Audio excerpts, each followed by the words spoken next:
As I was saying, I love the Hispanics. I love them. I love Hispanics, and they're hard workers, and boy, are they entrepreneurial, and they're great people, and they are warm. They are warm. Sometimes they're too warm, you want to know the truth?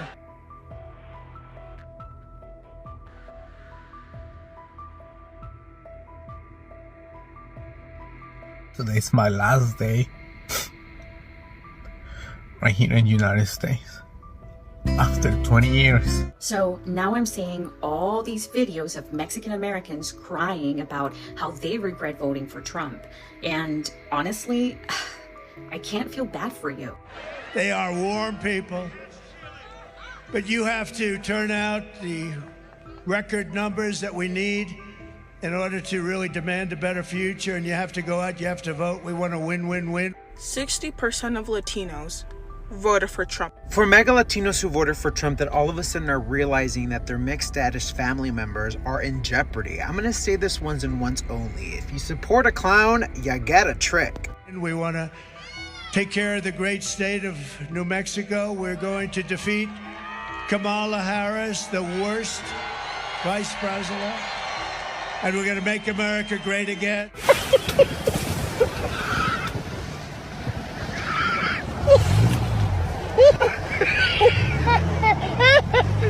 And to think that my vote was going towards protecting my people. The fact that I was absolutely horrified at the thought of Trump becoming president because of the effects that it will have on our people. I voted for those Latinos that don't have a voice in this country. For the Latinos that are the backbone of this country and don't receive shit.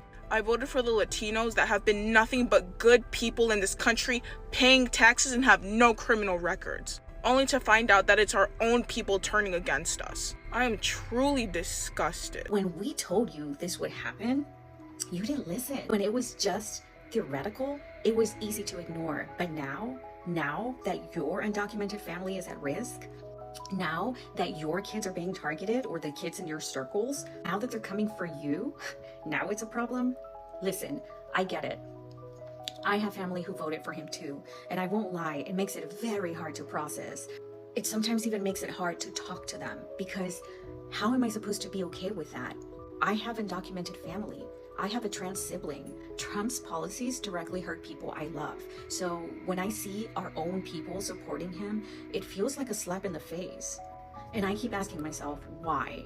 How did this happen? This man called Mexicans rapists. He bragged about deporting families. He made racial profiling and hate cool again.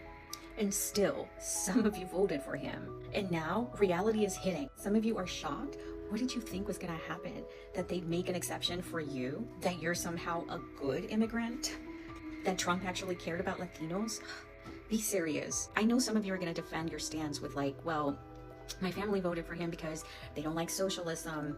They care about small businesses. They're conservative, they're religious. Okay, but at what cost? At the cost of our people being deported? At the cost of our kids being denied education?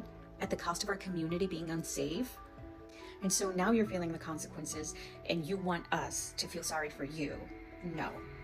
I'm saving my sympathy for the people who didn't vote against their own families. It's exhausting.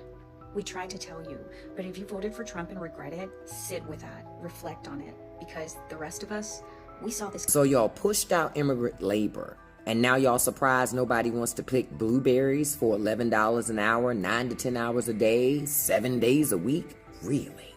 So let's get this straight. They're offering $11 an hour to work 9 to 10 hour days, 7 days a week, no days off, no benefits, and no protections.